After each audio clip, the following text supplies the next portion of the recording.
के किसी बड़े सियासी राजनीति जाए, क्योंकि इसमें अगर सिर्फ वो 25-30 सेकंड की सज़ा भी होती तो इमरान खान के लिए 5 साल की डिस्क्वालिफिकेशन थी।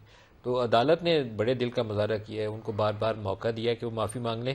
गो अदालत से हामिद खान ने अपनी रवायत बरकरार रखी है, जैसे वो जस्टिस अनवर जी जमाली सुप्रीम कोर्ट के सामने अपना केस जिस तरीके से उन्होंने लड़ा था, उन्हीं लाइनों पे इस केस के अंदर भी अनकंडीशनल अपॉलोजी एक्सटेंड नहीं की।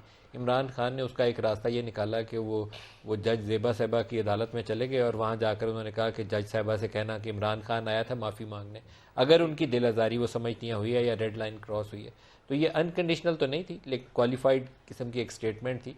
तो लेकिन हामिद खान को मेरे ख्याल में इमरान खान या अभी मंसूर सही कह रहे थे कि हामिद खान का शुक्रिया अदा करना चाहिए कि उन्होंने ये रास्ता उनके लिए निकाल दिया। अदालत ने सही किया। खालिद साहब इस पे कुछ ऐड करेंगे? दूसरी मरतबा हामिद खान ने दूसरी मरतबा उनको बचाया है, पहले अनवर जमाली साहब की अदालत से और यहाँ अब इस्लामाबाद हाई कोर्ट से। तो मामला टेढ़ा था, मामला आसान नहीं था, क्योंकि किसी जज को मताहत अदलिया को जब आप ये ललकारते हैं तो उसके ऊपर हाई कोर्ट के ऊपर बोझ आ जाता है कि उसने उसको तहफ़्फ़ुज़ यकीनी बनाना है। तो इमरान खान ने उसका एक वाया मीडिया निकाल लिया, बशुक्रिया हामिद खान बच के निकल गए। लेकिन एहतियात करें, इलेक्शन कमीशन के मामले में भी वो ऐसे ही बोलते हैं, इलेक्शन कमीशन किस दिन गुस्से में आके कोई कार्रवाई कर सकता है, वो उनके लिए मसाइल का सबब बन सकती है। वो जब न्यूट्रल को पुकारते हैं तो न्यूट्रल को भी पुकारते हुए वो लाइनें क्रॉस कर रहे हैं। वो कोई कंटेम्प्ट की प्रोसीडिंग तो न्यूट्रल ने नहीं चलानी उनके खिलाफ, लेकिन पाकिस्तान में इस्टेब्लिशमेंट का बड़ा ताकतवर रोल है हुकूमतें बनाने में और हुकूमतें गिराने में। इमरान खान की खुद हुकूमत जिस तरह 2018 में बनी थी, इनसे बेहतर कोई बयान नहीं कर सकता कि हुकूमत बनाने में कितना तगड़ा और मौसर रोल वो अदा कर सकते हैं। तो एक तरीक़ाकार के तहत तनकीद करें, इस्टेब्लिशमेंट को सियासत से दूर रहना चाहिए और अमली तौर पर इनकी सियासत से उसका इजहार होना चाहिए। मुलाकात करने तो बनी गाला से उतर के पिंडी जाते हुए इन्हें गुरेज नहीं हुआ, वहाँ मुलाकात कर रहे, वहाँ मुतालबात भी रख दिए, दूसरी साइड से कबूलियत नहीं हुई तो फिर आके दोबारा कहना शुरू कर दिया कि वो पाकिस्तान के अंदर बैठे हुए मीर जाफ़र और मीर सादक दरमियान में 2-4 रोज़ कह रहे थे कि एक्सटेंड कर दें, मुद्दत ही आगे तक ले जाएं। तो ये जो डबल स्टैंडर्ड्स हैं ना, ये अच्छे नहीं लगते। सियासतदानों को हमेशा एक ही लाइन के ऊपर रहना चाहिए। वो नून लीग वाले भी लाइन बदल लेते हैं, जब अपोजिशन में होते हैं तो कहते हैं वोट को इज्जत दो, हुकूमत में आते हैं जब बनने के लिए मदद दरकार होती है उस वक्त खामोशी इख्तियार कर लेते हैं। एक्चुअली तमाम सियासतदानों का एक ही नारा होना चाहिए कि वोट को इज्जत दो, अवामी ताकत से आएँ और ना किसी किस्म की विंडिक्टिव कार्रवाइयाँ करें अपोजिशन के खिलाफ, और जो कानून की हुक्मरानी है उसको यकीनी बनाएं शफाफियत के साथ। ये सिर्फ अपोजिशन में नारे लगाने के काम नहीं आनी चाहिए, अमली तौर पर इसका होने चाहिए। आज तो इमरान खान को रिलीफ मिल गया है, हम देख रहे हैं कि आगे जो है इम्तिहान और भी है जिस पर से इमरान खान को गुजरना है। जो साइफर का मामला है, आप क्या समझते हैं, ये कितना इंपॉर्टेंट है, कितना सीरियस है?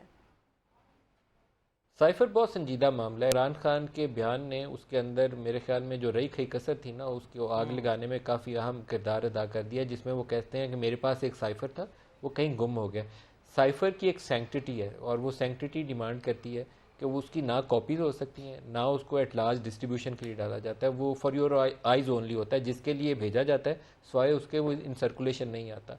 इस साइफर के मतलब अभी मुझे मुकम्मल तौर पर यकीन नहीं है कि ये क्या 5 लोगों को सीसी हुआ था या 2 या 3 लोगों को सीसी हुआ था। एक कॉपी तो यकीनन फॉरेन सेक्रेटरी और फॉरेन मिनिस्टर को गई होगी, प्राइम मिनिस्टर को एक कॉपी जानी चाहिए। इसके अलावा अगर नेशनल सिक्योरिटी का मामला हो तो DGISI और आर्मी चीफ को जाती है। अब मुझे मालूम नहीं है कि इसमें 5 लोग सीसीड थे या नहीं थे, लेकिन एक कॉपी दफ्तर खारजा और एक कॉपी प्राइम मिनिस्टर, जो जिसके ऊपर सारी हमने वो गुफ्तगू उनकी सुनी कि कॉपी तो पब्लिक रिकॉर्ड पे लाने के लिए हम फॉरेन सेक्रेटरी से कहेंगे पढ़ के बताओ कि साइफर में क्या है, तो मैं उसको मिनट्स बना लूँगा, तजिया अपनी मर्जी का कर लेंगे। यहाँ तक तो आपने वो कहानी सुन ली, लेकिन अब जो उससे अगले वाला मरहला है वो ज़्यादा ख़तरनाक है, क्योंकि ये एक नेशनल सीक्रेट्स के अंदर ये चीज़ आ जाती है, नेशनल सिक्योरिटी का मैटर बन जाता है। साइफर आप घुमा नहीं सकते क्योंकि आप उसको जेब में डाल के घर नहीं ले जा सकते, वो रिकॉर्ड का हिस्सा होता है और ऑफिशियल रिकॉर्ड के तहत जो चीज़ें आप नेशनल सिक्योरिटी के मामले के ऊपर मोहर लगा देते हैं वो क्लासीफाइड उसकी हैसियत हो जाती है।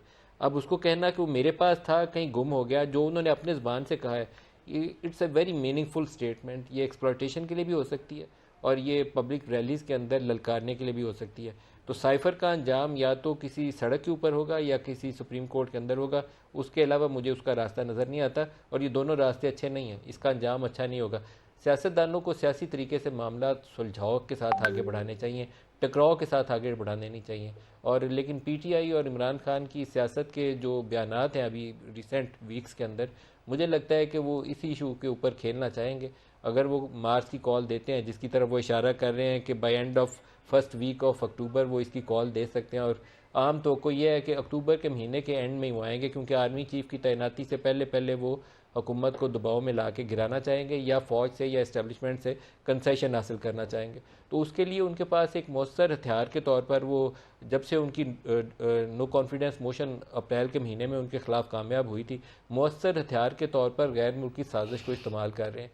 गो के हालिया जो ऑडियो लीक्स हैं उससे इस्टेब्लिश होता है कि ये बयानिया उन्होंने घड़ा है, और ये घड़ा हुआ बयानिया, लेकिन अभी तक लोगों को क्या हुकूमत मौसर तरीके से एक्सप्लेन करने में कामयाब हुई है? मेरा जवाब इस मामले में नफ़ी में है, क्योंकि हुकूमत इसके ऊपर कोई कैंपेन रन नहीं कर रही। अगर शहबाज शरीफ एक मीटिंग में बैठकर या काबीना एक मीटिंग में बैठकर FIA को हुक्म दे देती है कि इसकी तहकीकात करके रिपोर्ट पेश करें, यकीनन करनी चाहिए। उसके गुमने का मामला उसको भी कंक्लूड करना चाहिए, लेकिन ये लोगों तक मैसेज उतने स्ट्रांगली, उतने पावरफुल तरीके से नहीं जा रहा जिस तरह पब्लिक रैलीज़ में इमरान कहते हैं वो गैर मुल्की साजिश, डोनाल्ड लू ने पाकिस्तान के अंदर बैठे मीर जाफ़र के ज़रिए हुकूमत गिरा दी। वो बहुत ख़तरनाक मामला है, और यकीनन इसकी साइफर की गुमशुदगी के ऊपर मामला किसी नतीजे पर पहुँचने चाहिए। एक और चीज़ मैं आपसे कहूँ कि एक बड़ा अननोटिस्ड विज़िट है, लेकिन शायद रिसेंट पास्ट में जो बायलैटरल रिलेशन है पाकिस्तान और अमेरिका के, उस मामले में सबसे ज़्यादा वज़न उसको देना चाहिए, क्योंकि इमरान खान के 4 साला दौर में पाकिस्तान में अमरीकी सफ़ीर भी नहीं था। तो एक रीसेट का आगाज़ हो रहा है अमेरिका के साथ ताल्लुकात में, ख़ास तौर पर अफ़गानिस्तान में शिकस्त के बाद उनके अंदर बहुत गुस्सा था, और इमरान खान ने जो बयान दिए कि अफ़गान तालिबान ने ग़ुलामी की जंजीरें तोड़ दी हैं, उससे भी वहाँ पर गुस्सा और बढ़ गया था। तो आर्मी चीफ़, जो मौजूदा आर्मी चीफ़ हैं, जो 29 नवंबर को रिटायर हो रहे हैं, और मेरा ख्याल यही है कि रिटायर ही हो रहे हैं, there is no such extension जो कंसिडरेशन पे हो या ऑन दी टेबल हो।